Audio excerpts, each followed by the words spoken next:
Perseteruan antara Rachel Fenya dan Nico Al-Hakim alias Okin kembali memanas. Kali ini dipicu sengketa rumah yang belum menemukan titik terang. Di tengah sorotan publik yang makin liar, pihak Okin justru memilih langkah berbeda dengan menempuh jalur damai.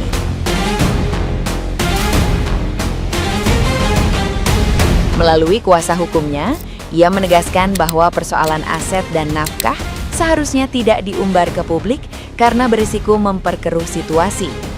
Komunikasi dengan pihak Rachel bahkan telah dibuka sejak awal pekan, melibatkan perwakilan hukum dari kedua belah pihak demi mencari solusi yang lebih terarah dan tidak melebar.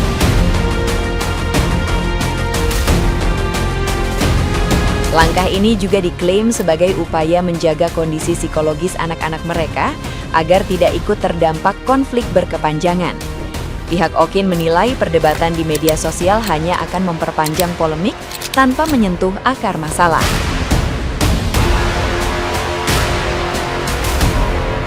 Sementara itu, isu rumah di kawasan Kemang, biaya renovasi hingga nafkah anak tetap menjadi sorotan utama yang belum terselesaikan.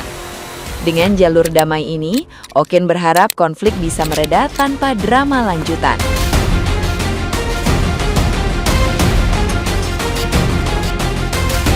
Nah, gimana nih menurut netizen yang terhormat? Silahkan berkomentar ya. Buna tuh salah banget ya. Salah kenapa percaya dan kenapa nggak lakuin hitam atas putih. Buna salah banget ketika dijanjikan tapi cuma verbal aja atau cuma by chat aja, tidak di hitam atas putihkan gitu loh. Jadi rumit pembuktiannya. Memang sih bisa-bisa aja kita screenshot aja gitu sebagai buktinya bahwa ke pengadilan persidangan tuh bisa aja gitu. Cuma emang agak rumit ya. Akan lebih baik semua itu hitam atas putih. Ya begitulah ya manusia. Hari ini ngomong A, besok ngomong B, besok ngomong C. Kadang ada hitam atas putih aja, manusia bisa ngelak-ngelak, bisa belok-belok. Apalagi ini, cuma verbal dan cuma by chat doang. Itu udah rumit banget pasti. Menurut gua, langkah Buna itu udah pas banget ketika Buna memutuskan untuk ya udah deh lu ambil tuh rumah, balik ke cara awal aja dengan uang mutah, uang nafkah, apalagi yang belum terbayar kemarin gitu ya. Tapi kalau gue jadi Buna ya, mungkin gue akan minta uang renovasi rumah itu. Karena dari info-info yang beredar kan katanya setelah ada deal-dealan gitu ya, bahwa rumah itu akan menjadi pengganti uang nafkah dan lain-lainnya itu kan Buna ada ngelakuin renovasi rumah sebesar 400-500 juta ya. Kalau gue salah boleh koreksi, gue ada nonton dari video ini. Nah itu gue minta juga sih, karena itu kan juga rugi juga gak sih kita kayak udah renov tuh rumah, terus rumahnya dijual gitu loh. Padahal kan kita renov itu rumah dengan harapan itu rumah jadi punya kita gitu loh, dan itu rumah ya bisa kita pakai, tapi kan ternyata kan enggak. Nah dari kasus ini kita jadi bisa belajar ya guys, kalau kita janjikan sesuatu berhubungan dengan peristiwa hukum, ada akibat hukumnya, lebih baik hitam atas putih bikin perjanjian daripada cuma verbal, oral, atau by chat aja. Emang sih by chat juga mungkin kita bisa perdebatkan itu di persidangan, tapi itu sangat rumit. Akan lebih pasti lebih baik itu hitam atas putih ya. Jadi udah mengkerucut, tidak belok-belok, tidak lebar-lebar lagi. Nah untuk bikin perjanjian guys, itu tuh sebenarnya nggak repot kan, nggak perlu orang hukum yang buat gitu loh, kan sendiri bisa buat ya. Untuk simple tuh yang penting ada identitas para pihak, kewajiban dan hak para pihak ya. Itu udah sebenarnya udah lebih dari cukup sih untuk kalian yang bukan orang hukum gitu loh, dan gak mau pakai orang hukum, itu udah oke banget gitu loh.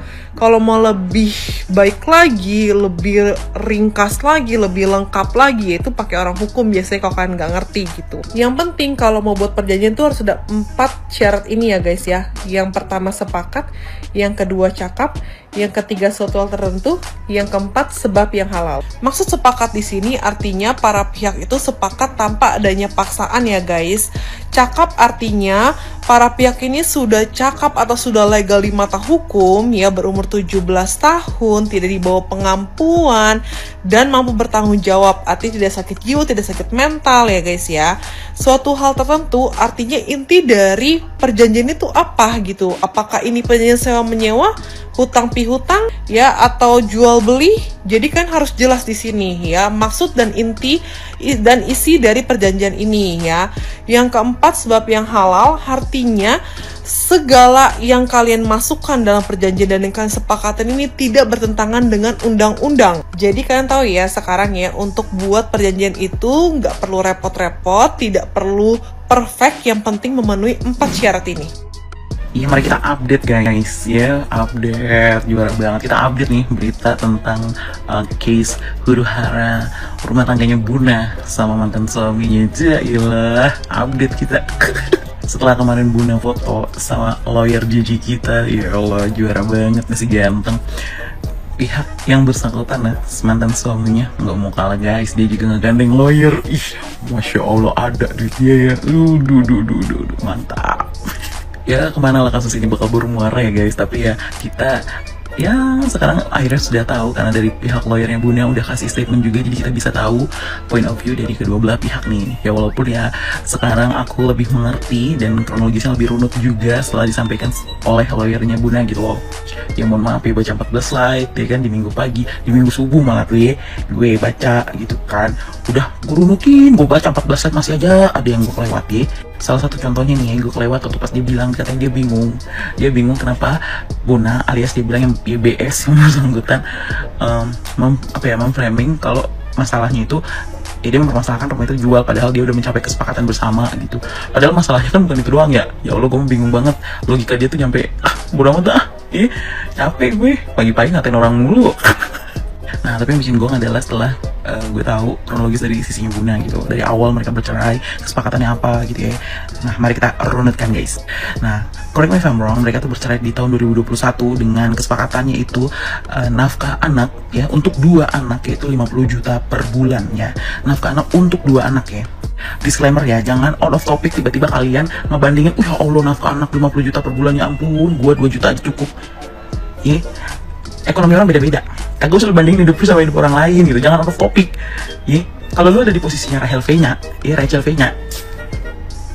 itu, kalau lu di posisinya Rachel V-nya 2 juta itu cuma buat beli kopi gitu ya. Kalau lu ada di posisinya jadi jangan bandingin, emang gak baik guys bandingin hidup orang itu nggak usah. Bersyukur. Nah back to topik ya. Nah karena kesepakatan 50 juta per bulan, terus habis itu uang mut'ah itu 1 miliar rupiah. Ini jangan julid lagi, lu bilang ya masa 1 miliar per bulan gitu. Kagak guys, uang mut'ah itu dikasih cuma sekali. Mohon maaf kalau misalnya Rachel V-nya nih minta nafkah atau uang mut'ah yang per bulan menurut kalian 1 miliar per bulan, mohon maaf nih CEO yang menyamarnya kagak sanggup kayaknya 1 miliar per bulan. Mohon maaf, bertanya Raffi Ahmad, kayaknya Nagita Slavina agak 1 miliar juga per bulan. Hah? Logika lah. Ya Allah, kenapa sih orang-orang teh? Dia guys, correct me if I'm wrong, uang mut'ah itu dikasih cuma sekali. Jadi kan jangan julid ya. Back to topic again nih, yang tahun 2021 mereka bercerai dengan kesepakatan 50 juta per bulan untuk 2 anak dan juga uang mut'ah 1 miliar rupiah. Dengan deal-dealannya itu uang rumah yang ada di Kemang itu menjadi haknya mantan suaminya. Oke, fast forward, selama tahun 2022 ternyata anak-anak ini ada bahasanya itu mandek gitu guys. Jadi dia tuh nggak bayarin nafkah anak selama 3 bulan nih di tahun 2022. Lalu di tahun 2023 itu dia tidak bayar nafkah anak selama 6 bulan. Jadi di total itu ada 9 bulan ya. Lalu di 2023 Rachel V-nya atau Buna itu kasih solusi, ya udah gini aja, uang nafkah anak itu diganti aja lu bayar KPR sebagai gantinya. Supaya apa? Supaya kalau misalkan KPR itu dia kan mau gak mau lo harus bayar, ya nggak sih? Kalau nafkah anak lo jadi kayak nyepelein, ya nggak sih? Ya kan? Kayak ya udah gue nggak bisa bayar. Kalau KPR kan nggak mungkin, lo harus nyicil gitu loh. Ya udah jadinya ya lo bayar KPR tapi rumah itu jadi buat gue. Setelah mencapai kesepakatan itu yang kedua, walaupun kesepakatan itu hanya berupa chat atau berupa verbal, diketok lah, maksudnya kesepakatan lah nih mereka, deal lah nih mereka ya kan. Nah setelah itu Buna karena sudah deal-dealan akhirnya merenov lah rumah itu direnov rumah itu guys sama si Buna ini gong. Sudah direnov nih sama si Buna ya. Ternyata selama masa dari 2023 sampai sekarang itu juga beberapa kali mantan suaminya ini juga ada kendala guys dalam mencicil. Solusinya apa guys? minjem sama pihak lain. Oh, kagak, yang minjemnya sama mantan istrinya lagi lah. Jadi duit Buna masuk lagi dah ke situ. Terus pihak mantan suami ini ternyata ada report nih bahwa itu tuh masih ada tunggakan ternyata guys. Walaupun nih udah dipinjemin duit tapi masih ada tunggakan juga. Nah akhirnya daripada berselisih paham, yaudah deh gini aja, balik lagi lah kita ke perjanjian awal aja, ya. Jadi lu masih punya utang nafkah anak, ya, lu masih punya utang nafkah anak, lu harus bayar uang mut'ah, dan rumah itu balik lagi menjadi miliknya mantan suaminya. Ini tidak ada pembicaraan renov loh guys, ya.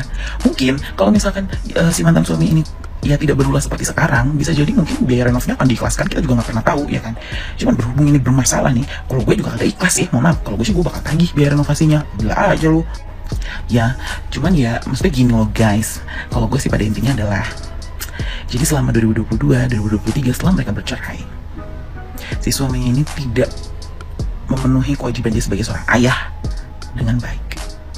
Guys, nafkah anak itu tuh wajib guys, apalagi dia 2 anak.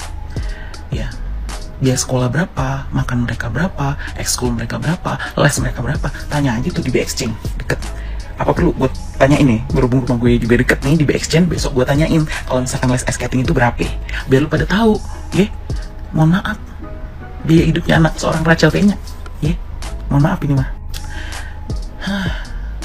Coba lu logika aja, ya. Nafkah anak dari 2022 lu kagak ngasih uang nafkah sama sekali selama 3 bulan. Terus 2023 lu nggak bayar selama 6 bulan. Logikanya kalau misalkan mereka bergantung, atau Rachel V-nya bergantung cuma dengan nafkah dari lu, anak lu nyampe kemana? Lu coba deh, lu logika. Ada kelalaian di gue sana sini.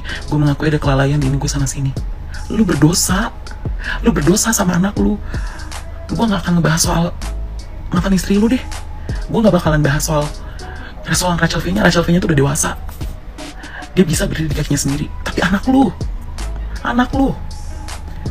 gak bisa main kelalaian gue sana sini. Lu gagal, lu dosa, lu zolim sama anak lu, tau gak? Gila, brandingan lu aja lu kayak bapak yang bener anjir. Gila ya, keren lu. Pacaran aja lu bisa sana sini. Nafkah anak Senin Kemis lu. Ulang tahun anak harus diundang, guest star lo. Hah? Gila banget, keren lo.